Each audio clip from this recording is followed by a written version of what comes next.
Welcome to LOA Today. Walt Thiessen and life coach Tom Wells here. Today is Friday, June the 8th, 2018, 8 a.m. Eastern Time. Your first daily dose of happy for this lovely Friday morning. And we're off to a great start here for the day because, as usual, the entire week has been absolutely gorgeous with weather, and it's happening once again. So, I mean, and I have to put out there, Tom, I have been putting it out there. I've been saying I want this to be a nice, cool, comfortable, dry summer, beautiful weather all day long and rain at night so that Louisa's gardens can grow. But I'm getting it so far. This is great. I like it. Score. Way to go, Walt. Yeah.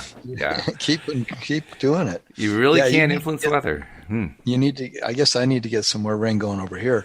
We had this huge dump of rain, and then everything got really luscious green, and now there's no moisture and none in the forecast. But it's certainly quite a hothouse over here. It's like getting up to 90 every day now for the foreseeable future. That's kind of it's pretty good. Pretty warm.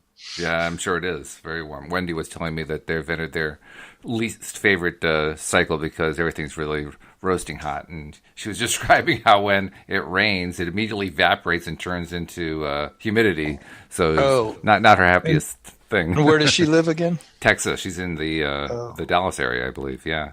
Oh, yeah. Wow. But I used to live in San Antonio, and they called it brick oven heat. Brick oven heat. Oh, okay. It really was. And the summers were crazy hot. Mm-hmm. And dry, really dry. Well, this is the time when it's nice to be in New England. Yeah, right on. So I'm going to celebrate that.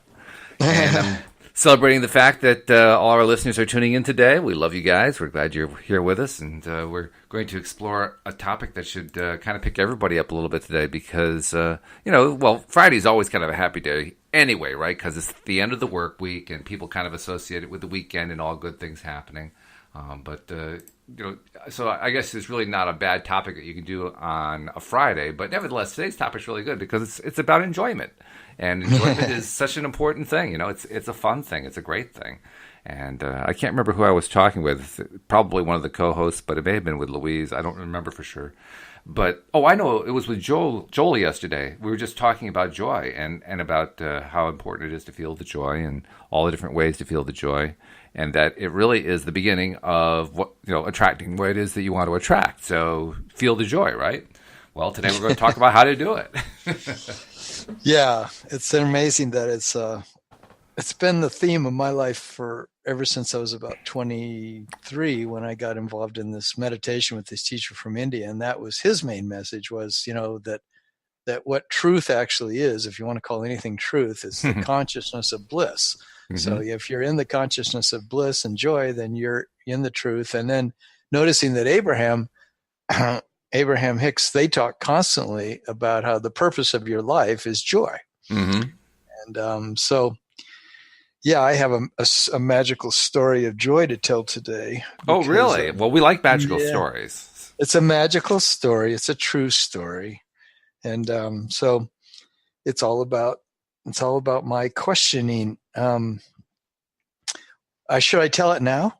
Yeah, sure. Hey, you've primed the pump. We're ready for a story. Let's go. Pump. You're ready for the story.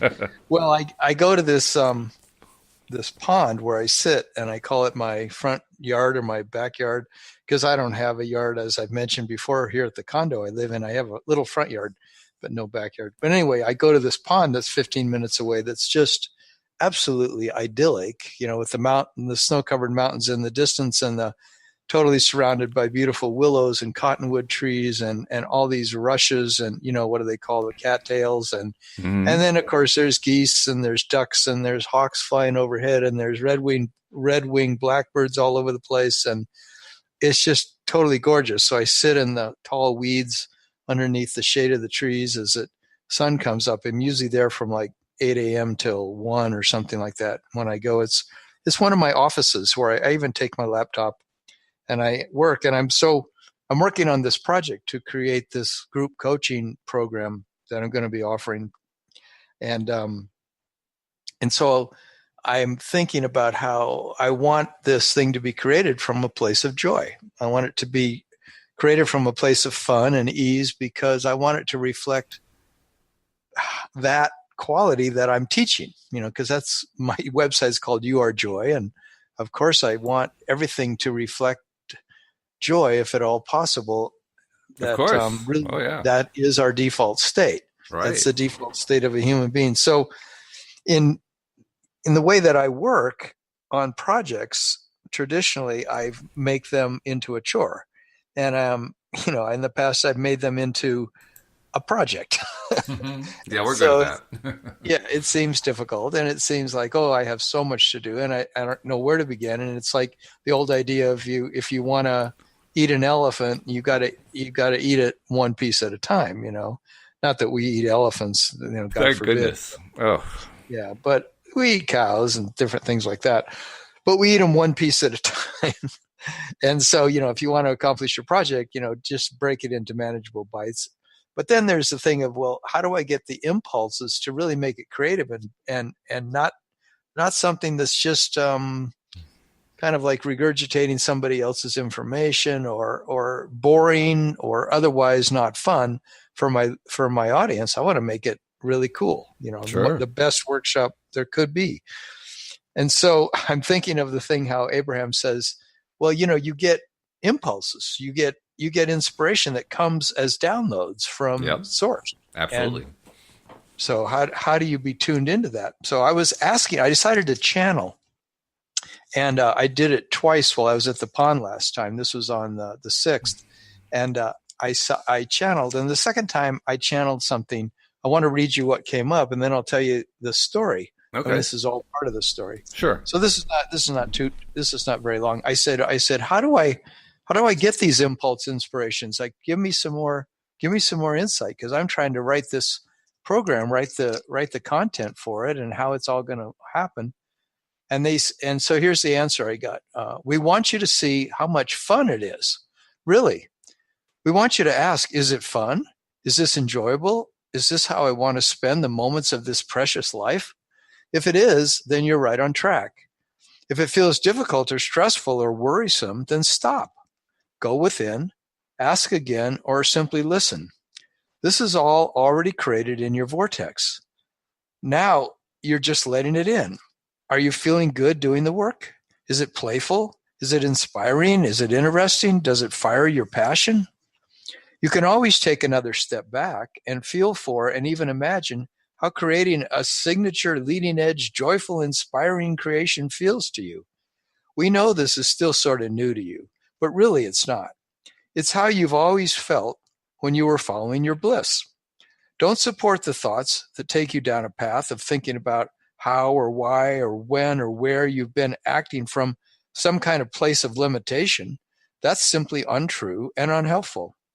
Instead, see all of your choices in the past, in the present, in the future, as being exactly where and what and why and how and when you've needed to be, where you are, where you will be, at that place on your path.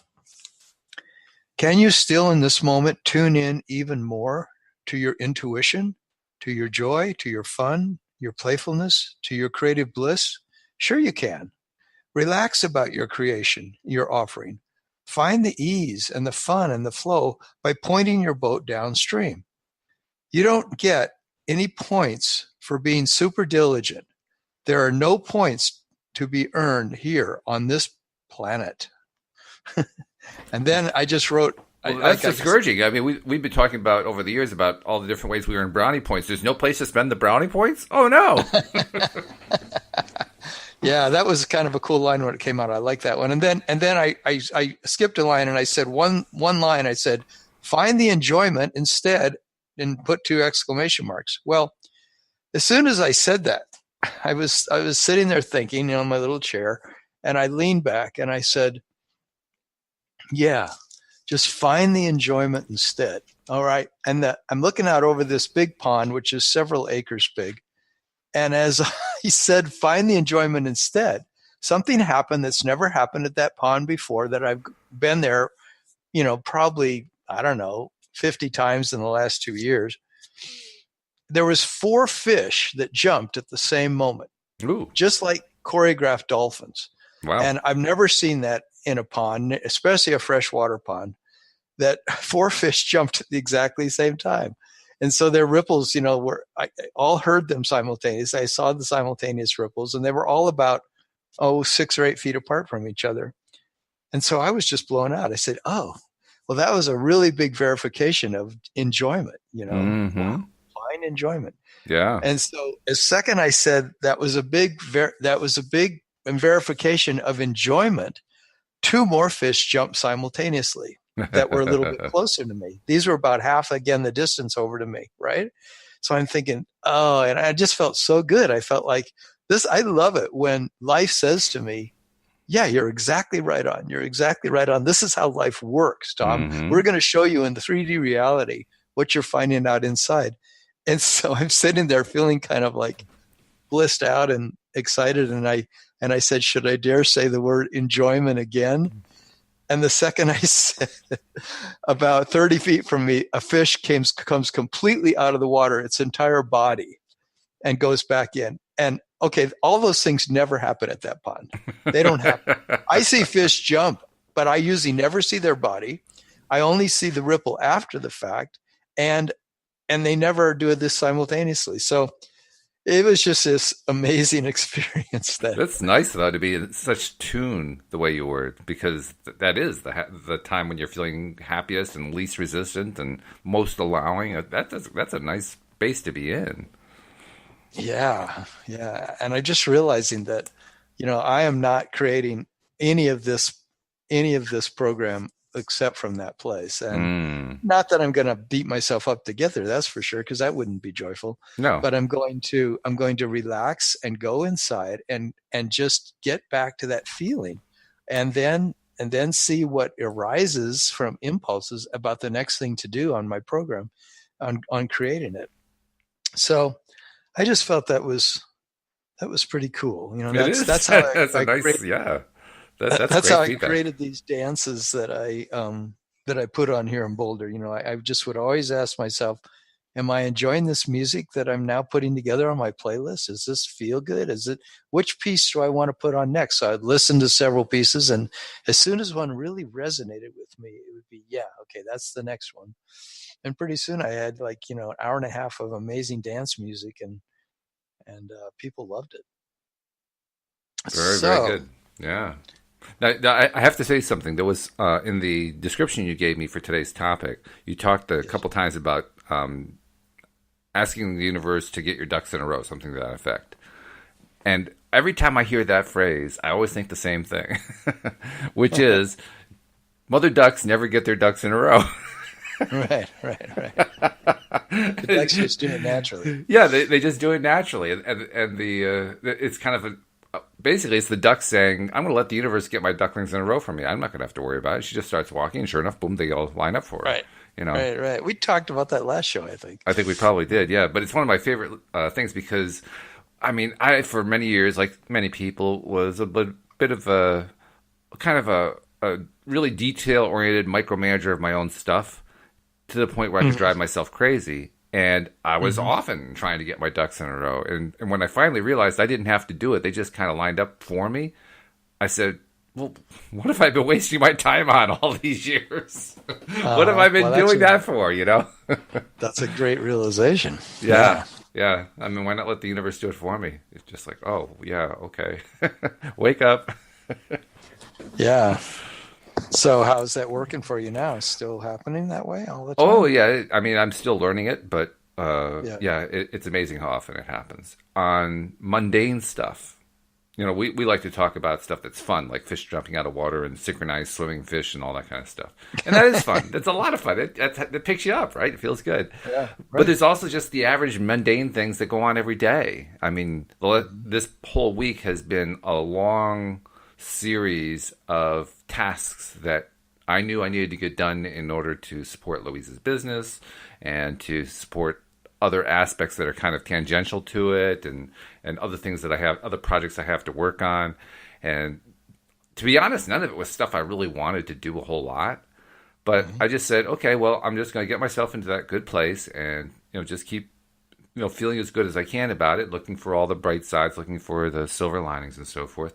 And as I did that, it's hard to describe exactly, but each task would come along, and it was a task that I thought would take a certain amount of time and would have a certain amount of effort and maybe have a certain amount of angst.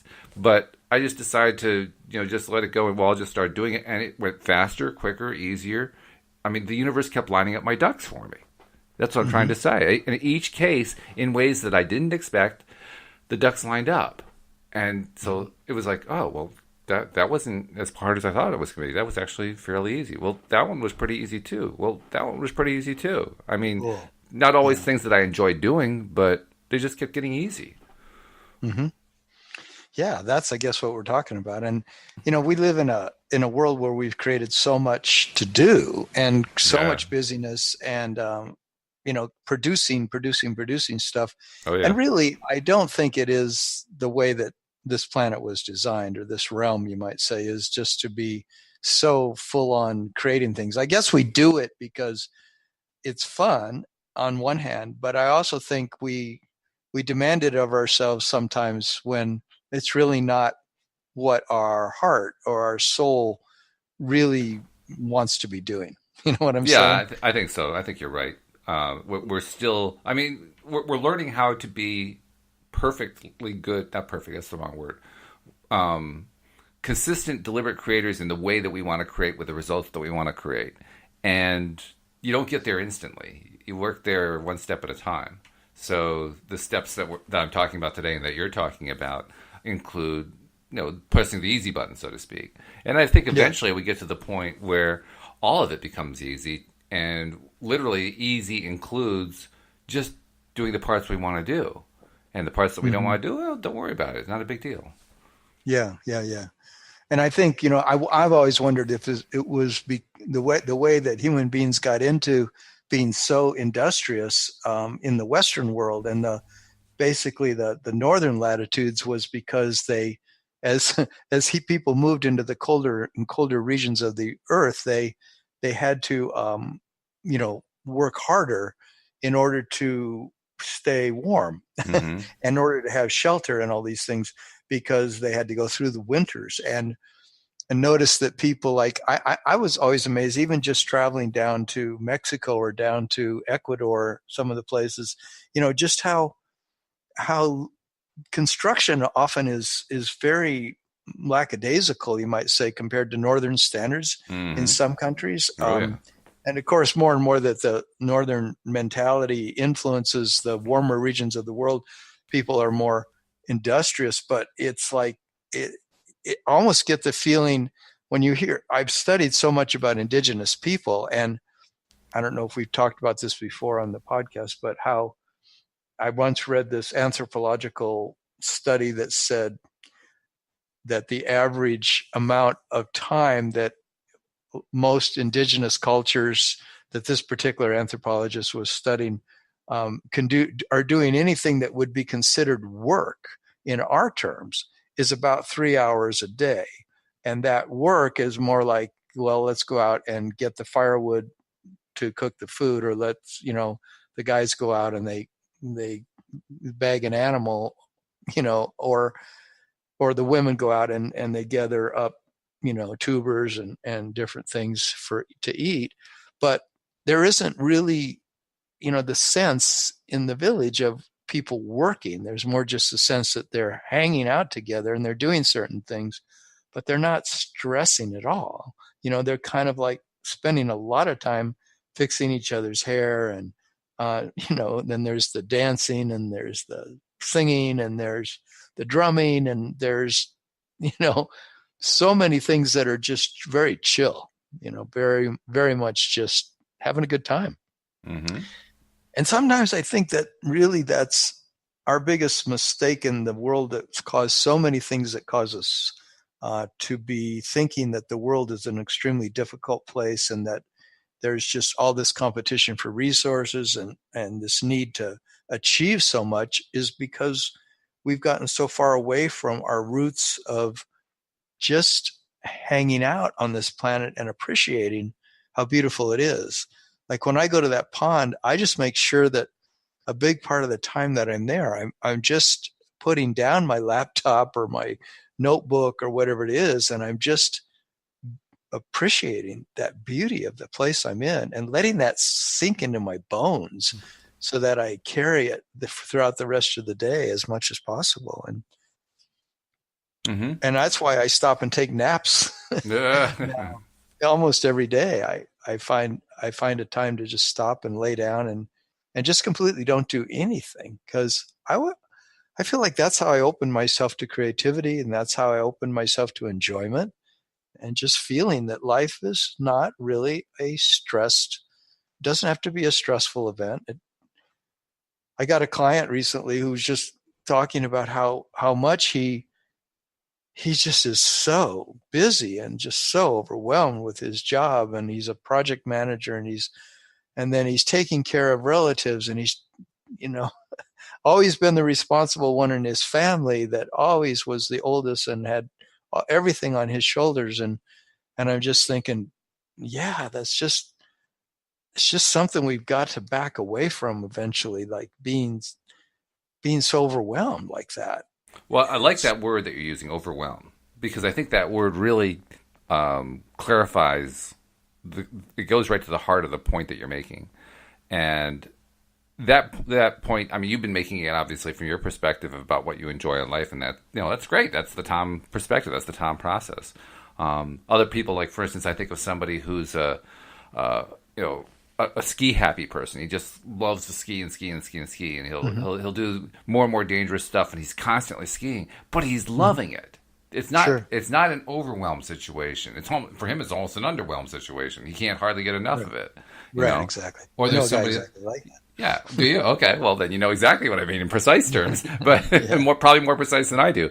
But or you Mm-hmm. could have somebody who's really into I don't know, computer technology, and they Yeah. love programming, and Yeah. they just live for programming, and there are a lot of programmers like that. I mean, they just Mm-hmm. yeah. Often their jobs ask them to work long hours, but I mean, the major companies have learned that with the programmers, you don't actually put deadlines on them. What you do is you give them free reign, and you give them nice places to work in, and you encourage them to take breaks and so forth, because their tendency is going to be to just code, code, code, code, code, code, code constantly, because they love doing it. They just it's just what floats their Yeah. boat.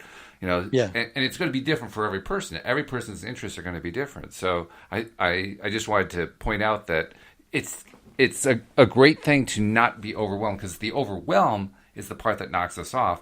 And every person is going to express differently what is joy, what is the loving part, what is the part that Yeah. they get thrilled about, because everybody has completely different interests. Mm-hmm. So for somebody who lives in that idyllic countrified culture you were describing, where 3 hours a day of work and so forth, for that kind of Mm-hmm. person, that's an idyllic way of living. But there are for Mm-hmm. other people that doing more action, regular action, that's an idyllic way of living. The idea Yeah. is it idyllic? Is it something that you love? Is it something that you enjoy?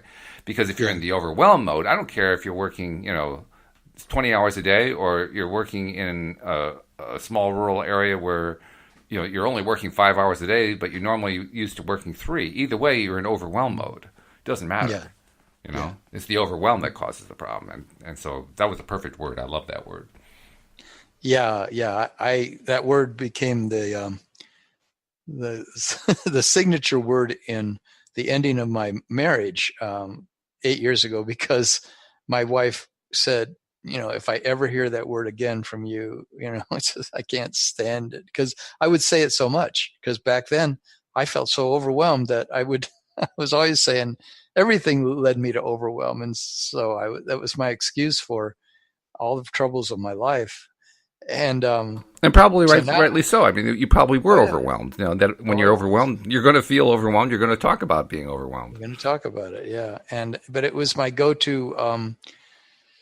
Yeah, I see it now as almost like sort of a what's the word? It's sort of like my biggest mistake I was making was believing in overwhelm. And so therefore, because what you talk about and what you believe, you tend to create more and more of in your life. So the more that I would, notice overwhelm and talk about it, the more I would, have in my life. That's law of attraction. Of course.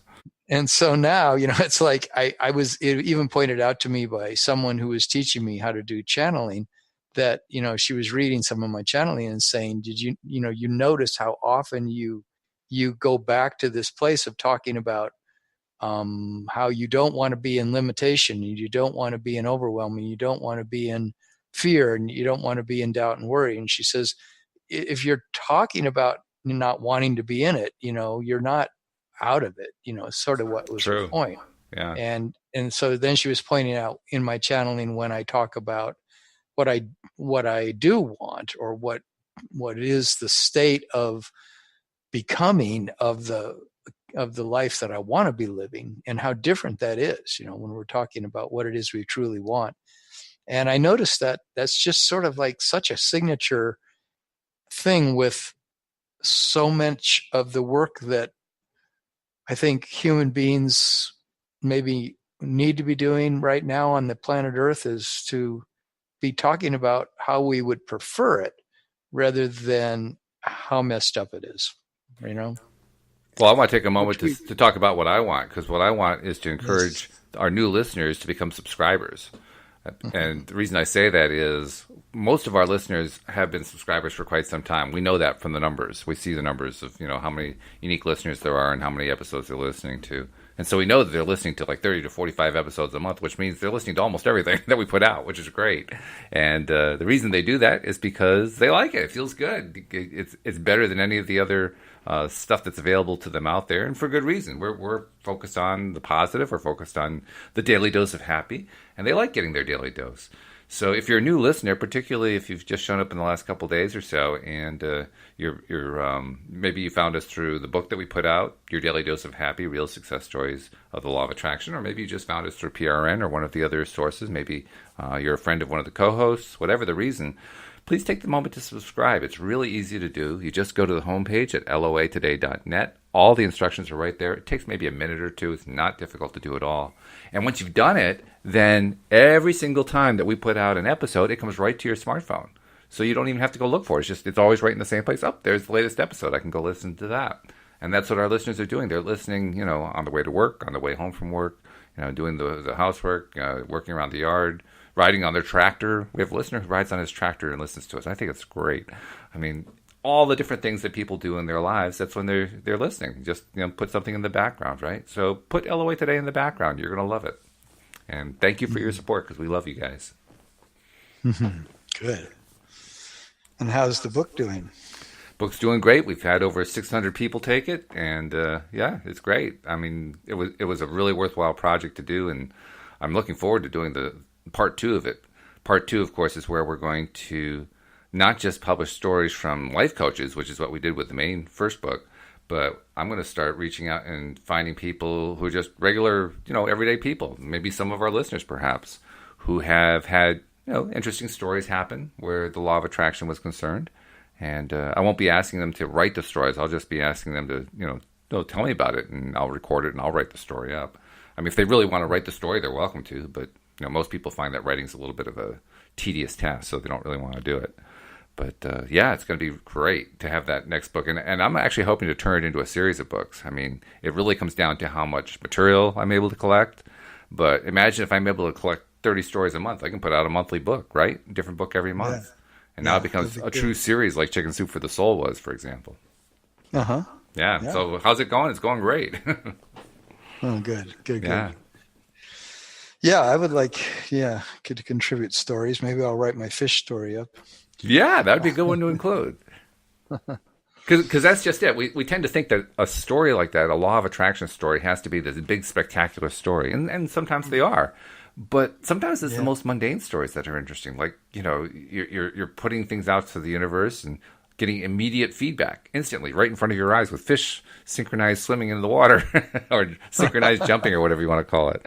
But and getting that really dramatic, direct feedback every time you put a thought out. That's very cool. That was amazing. Yeah. Of course, once something like that happens, then, I want to see it again. But the fourth time I said, after the fish jumped and I saw its whole body and it was so close to me, then I said, should I dare say it again? And I said, well, of course it has to stop, and so then I said the word enjoyment, and the entire lake, of the entire surface was totally still. Nothing moved. It was just this calm little breeze across the water, and there wasn't any fish jumping, and I didn't see any birds. It was just all still. And then I just happened to be leaving right then, so I thought, okay, I'm carrying this in my heart. That's then it said to me, just carry that in your heart. The knowing that you can turn to enjoyment anytime, and you can make that a priority in your life. You can choose it, and you can decide that that's how I'm forming my life. I'm forming my life not from Sure. struggle. I'm forming it from enjoyment, and that's my choice. And as That's best I great. can. Yeah. Yeah. It's interesting too how it's like when you go to a theater or something, right? The show was over, so everything, the curtain came down and everything just returned to Yeah. normal. Yeah. Right. And that's always been the interesting thing. That I was listening to these two speakers yesterday, Corey Good and this guy named Gerald McLaughlin or something like that. But Corey Good has a show on Gaia Television, and maybe it's other places too. It's about kind of like about abnormal phenomenon in the universe, and Hmm. he dives into all that kind of stuff. And this guy who was working with him on this program was talking about how when we when we die, it's he was saying it's like the show, like you've been watching a movie, and now all of a sudden then the movie just ends, and it's like then you just get up and you walk out of the theater. And he said Right. he feels that death is kind of just like that. It's really no big deal, but you've been in this movie and taking it all so seriously, or it's so real while you're in the movie, but you get up and walk out of it. It's interesting because there's a lot now. I've been getting led to on the internet.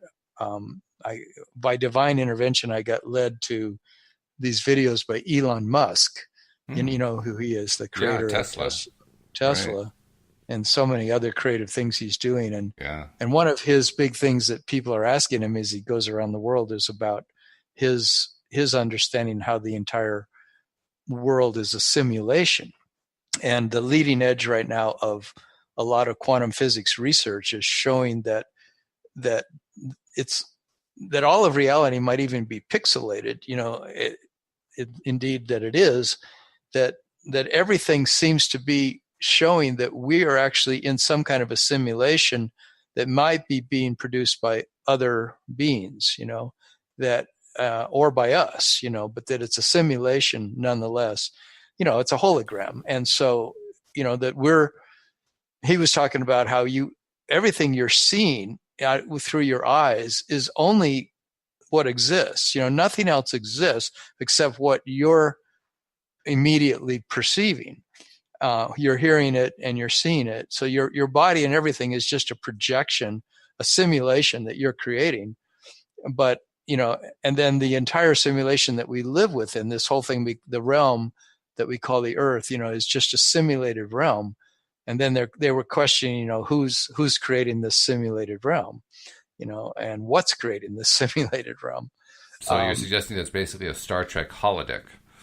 yes, yeah, it's all Mm. to such a degree that Elon Musk was sort of sounding the alarm, saying that um, if there's so much going on in the realm of creating creating simulated realities by scientists today, by corporations, and scientists are there's so much leading edge research that's creating simulated realities. He said that there is no way. He said the percentage would be like 1/100th of 1% chance that in the next 100-200 years that we won't have created simulations that are so real that no one can tell the difference. Just like how far computer games have gone from the days of Pac-Man to what now is available in a computer simulation that Hmm. you can put on one of those things that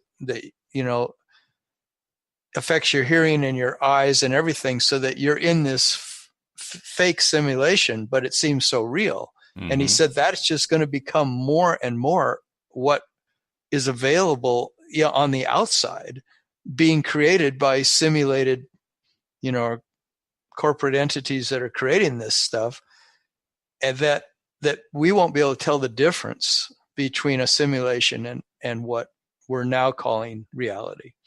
And he said the implications for humans are staggering, because a human seems to be a creator who's here in this thing we call, this realm we call the earth.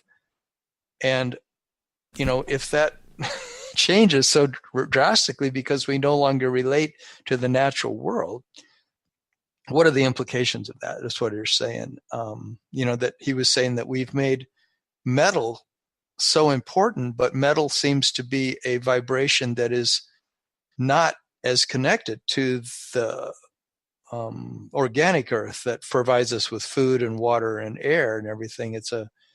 I don't know. I know that what I'm saying is kind of vague. It's like, wow, where's this going? But it's very interesting to me that, because then I just, both of this week, I was led also to this amazing company called Quantum Gravity Research out of Los Angeles. And you can go on YouTube and watch a video called "We Are Living in a Simulation, New Evidence of How the Universe Works."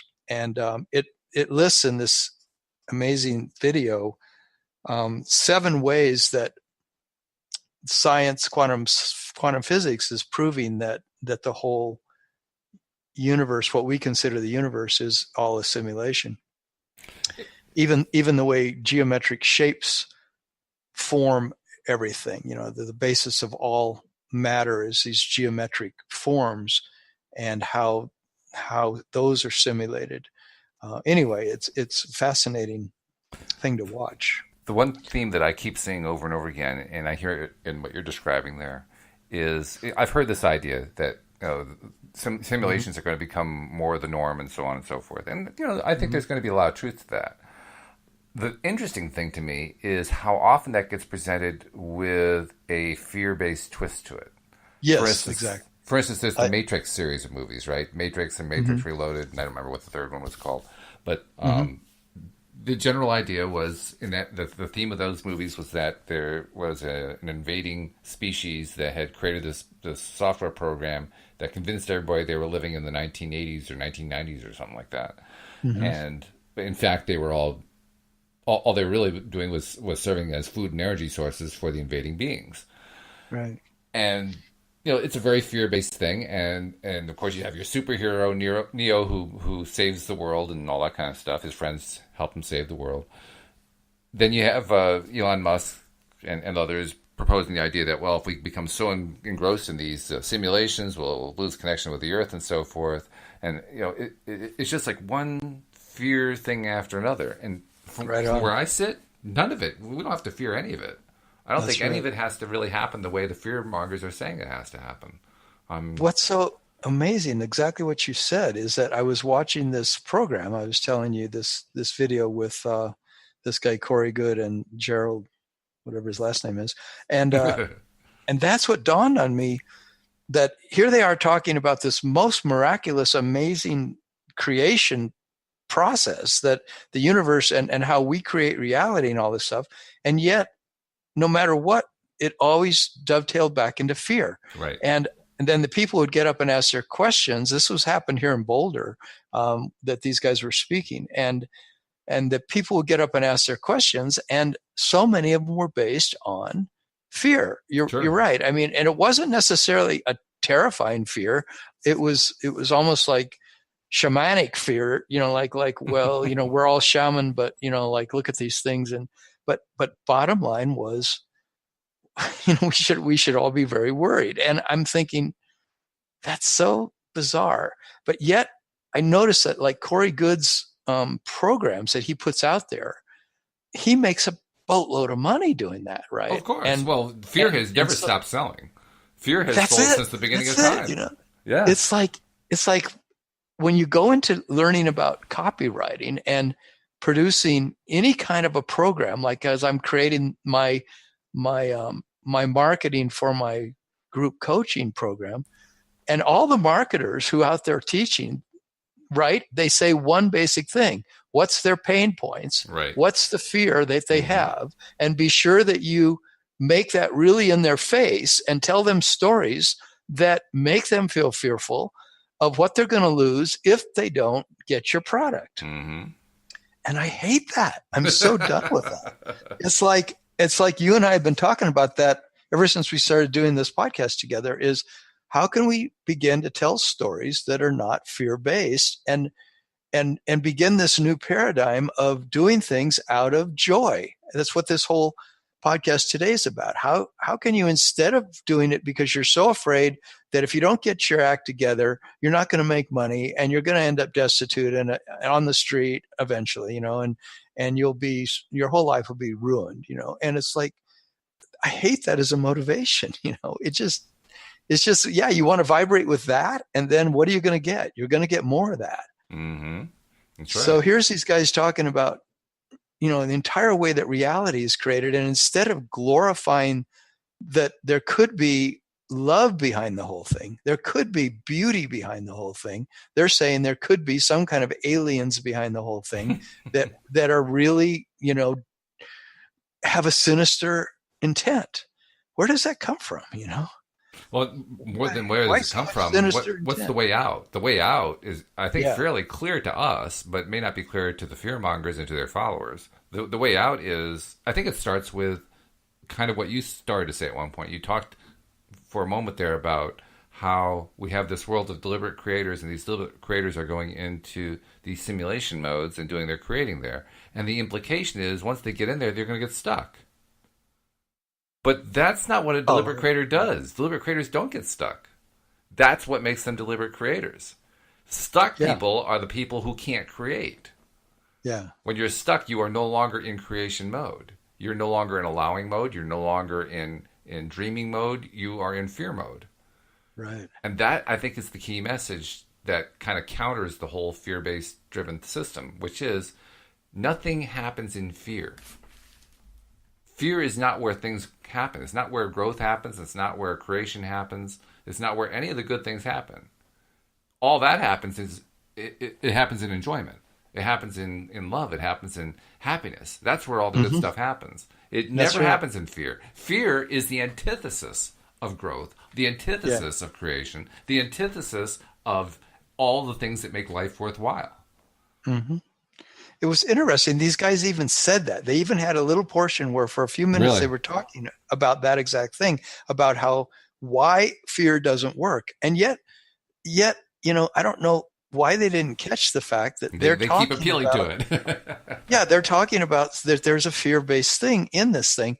And I'm thinking it's so deeply ingrained in people of, I don't know, I always call it the Indo-European people because it's my ancestors I know are particularly fear-based. I think I don't think there's anything particular to the industrial first world people. I don't know, but I do think that there's an overwhelming focus on fear from the people who might say are most responsible for destroying this particular beautiful realm we call the earth, like doing the things that are harmful to the earth are coming a lot, traditionally have come from the northern latitude. But that's another fear-based position. Yeah, I guess it is. I mean, what does that prove? It doesn't prove anything, right? No. Because all that matters is, where are you going to put your focus now? Where are you going to put your focus now? Right. And now you can put your focus on the love and the beauty and the possibility of no longer having to come from that place of looking for sinister intent, looking for reasons why there's somebody to fight against, or why we have to protect ourselves, right, and defend ourselves against being obliterated or otherwise, hurt by something. So I think that's why we do it, I guess, is because we get in a defensive posture, right? And we think that there's something that we have to defend against. True. And I think the reason why it seems like the first world or the industrial world is where most of it happens is because that's where most of the media comes from. I mean, the media are dominated by first world companies, and they're the ones who pour out all this negative stuff. But I also think if you take the time to do a little online research and take advantage of Google Translate and go to well, websites, news websites are a good way to do it. Just go to a news website of a small country that you never really looked at before, and just look at the content of their news. Their news is just as negative. This stuff they're putting out is just as negative. They just don't have as much of it, so it doesn't get the attention. So that's Well, why I I guess say I it's guess not I about have this.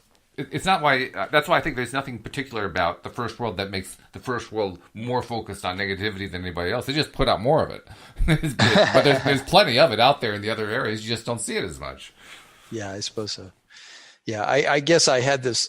I've always had this sort of somewhat idyllic belief about indigenous cultures, and and having hang out with a number of indigenous people or people who are a lot closer to their roots, and working with the shaman for 4 years in New Mexico, and his focus was on the indigenous soul that has been, wiped out by northern latitude cultures.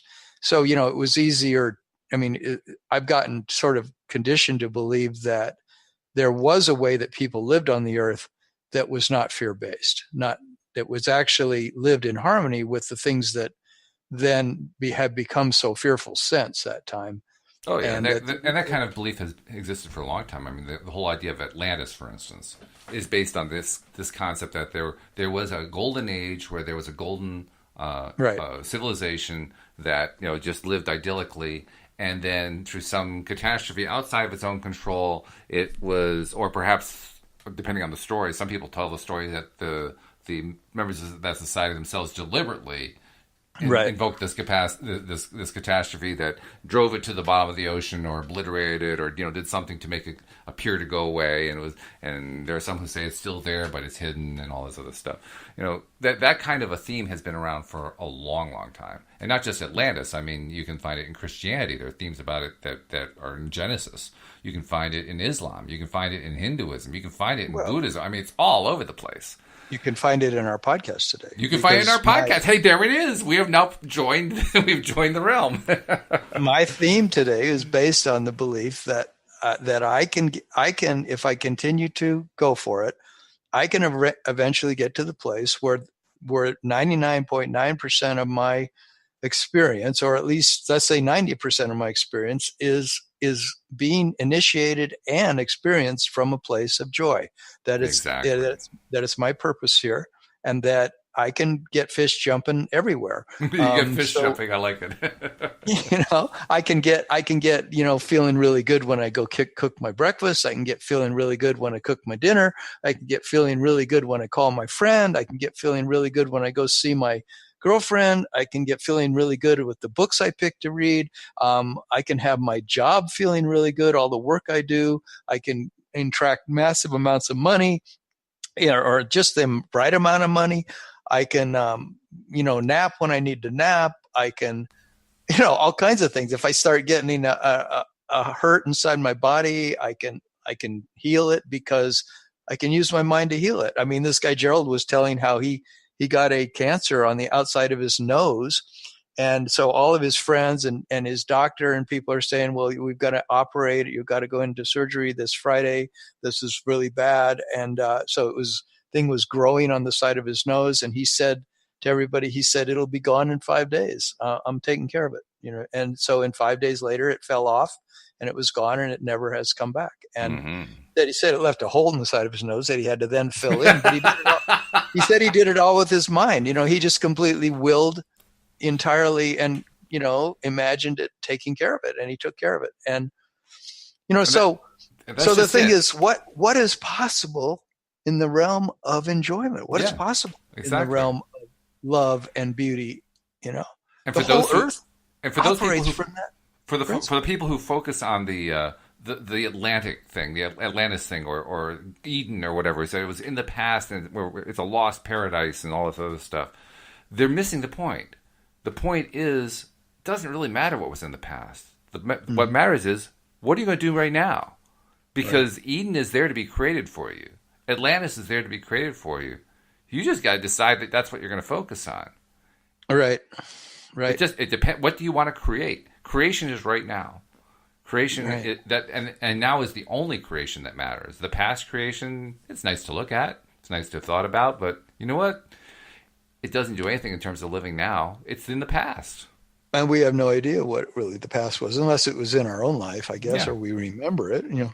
Some people do remember past lives and things, and some people say, "I remember when I was on the star Sirius," and I mean, all these sure. people that come from that galaxy, and they're always going, "I was from the Pleiades, and I'm from Sirius," and I Now, go, "Okay, well, if it's inspiring to listen to that stuff and pay attention to the past, great. Be inspired by yeah, it.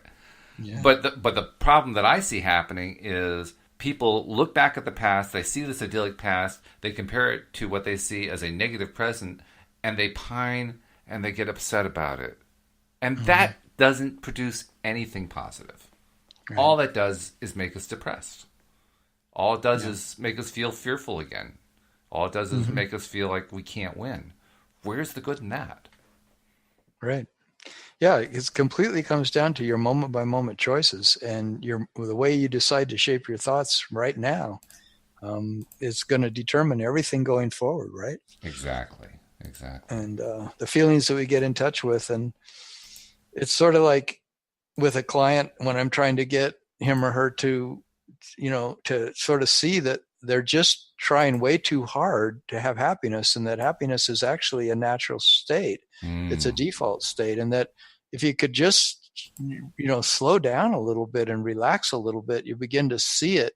So half of the work I do with clients is to get them to get to the point where they start to chill a little bit and go, look at their situation from a perspective of ease and a perspective that life knows how to give you this thing. It's in your vortex. Like Abraham always said, it's already there.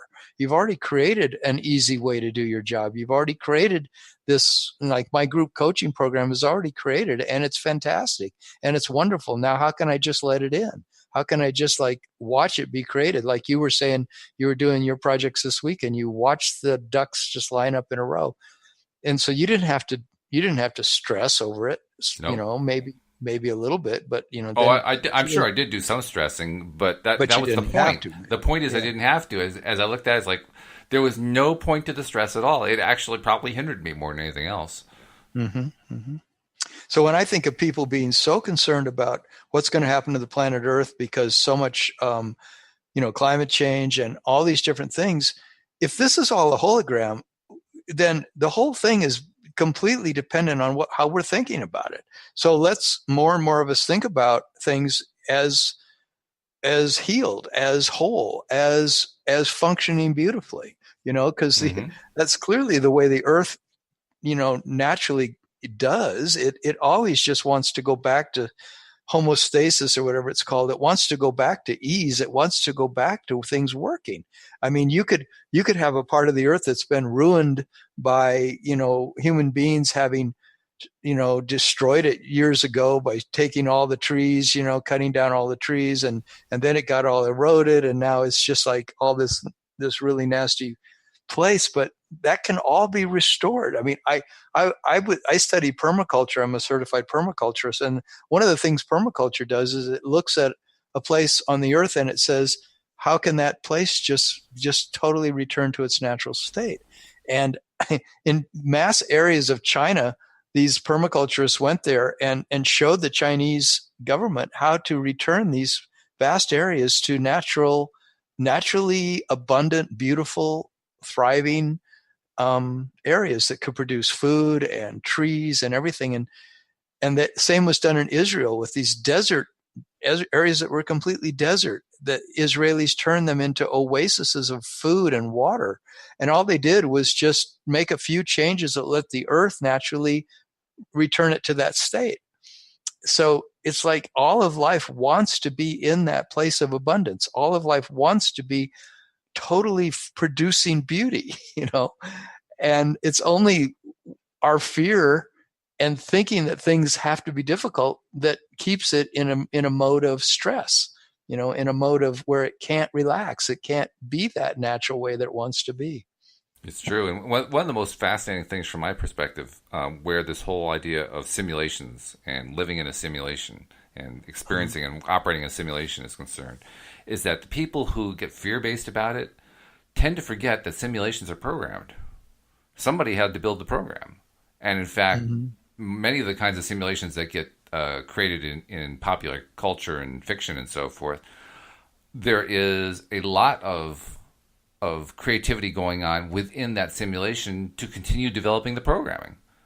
Well, if that's the case, then why are we getting into a state about, oh, once you're in it, you're stuck there? The programming locks you in. Well, it only locks you in if you decide to stop programming. It's that simple, really. You know, you don't like what the program is doing, you rewrite the program. It's really not that difficult at all. Especially since you don't have to be a computer programmer to write the kinds of programs that most of these simulations are. I mean, if life is a program, if life is a simulation, we know through the law of attraction that all you have to do is change your thought pattern. You don't have to know how the code works. Mm-hmm. It's kind of like it's higher level programming than that. It's just, you know, what do you want to envision and bring into your life through your envisioning. That's how the programming works. Well, with that kind of programming power, man, you got the power to create anything. And that's such in a way, it's a new idea in the world in a certain way that when I consider the world of psychology, which has been saying for the last 100 and some years, you know, that, you know, unless you dive into why the program got so screwed up, you know, and understand how the program was written wrong to start with, that you won't be able to change it. And, you know, law of attraction is saying, no, that you really don't have to go back and resurrect all that past. You can just, you know, and then try to figure it out. You know, you can just begin to change it now. You can change it now. You can change it now by simply, where do you put your focus? Where do you put your focus now? This moment, this moment, this moment. And so even though maybe there's value in feeling these, you know, these deeper feelings of how, you know, your woundedness from your past, you know, and clearly people get so stuck in their woundedness, but I think we haven't even begun to explore how free you can get by getting into the present moment and going forward from there with your new choice, your new choice, your new choice, your new choice. Because even if you do go in deep into the past and the wounded, and you do a whole bunch of crying and you do a whole bunch of grieving, or you beat a pillow for, you know, a year or so, then finally you'll finally have to get to the place where you go, okay, now I'm ready to go forward. Like you were telling your story of your other host who had that client who finally, after years and years and years of struggle and therapy, she finally, you know, he said to her, are you ready? Are you done? Are you done with it? Are you ready to go forward now? Yeah. Right. Yep. Yeah. Because at some point you have to be done. And it's at some point you got to decide, you know, that your life exists only in this moment, and you can only really affect this moment going forward. You know, I mean, yes, quantum physics says when you change this moment, you change the past too, you know, and you change your past and the future by the choice you make in this moment. So that's what quantum physics experiments have proven, you know, that the observer is constantly changing the past and the future. There really is no such thing as time. So, you know, it's all happening simultaneously. So it's your choice. It's always your choice. It's always a thought created universe. It's also really helpful sometimes to remember the Abraham quote, you can't get it wrong and you'll never get it done, which I like to translate as you're always right and the road goes on forever. I like it my way better. What's that? Can I borrow that? Yeah, absolutely. Yeah, feel free. You're always right and the road goes on forever. I like that. Yeah. Isn't that good? Yeah. Yeah, you said it last show, and I actually used it in something I was writing, not copy, but I thought I should ask Walt if I can use that. Oh, absolutely. Copy. But it's yours, Walt. No, you can take it. Feel free. You're always right, and the road goes on forever. Yeah, it's such an empowering thought. I put it. You're always right, and you have eternity ahead of you, you know, or something like that. That works. Yeah. Mm-hmm. I think the more that we think like that and the more that we appreciate like that, the better off we are in our own lives and the more influence we have on other lives. Because really that's the only kind of influence that makes any difference anyway. It's the kind where we're in that good positive place and we influence others from that positive place, and so they become positively influenced. The only bad part of the whole thing is that this weekend it looks like it's over. Yeah, well, that's the only bad part. The bad part is we run out of time, but the good part is we get to do it again next time. So, Tom, I look forward to doing it again on Monday. Have a great weekend. Yeah, I will. You too, Walt. And we hope our listeners do as well, and we hope that you come back next time and join us here on LOA Today. Goodbye, everybody.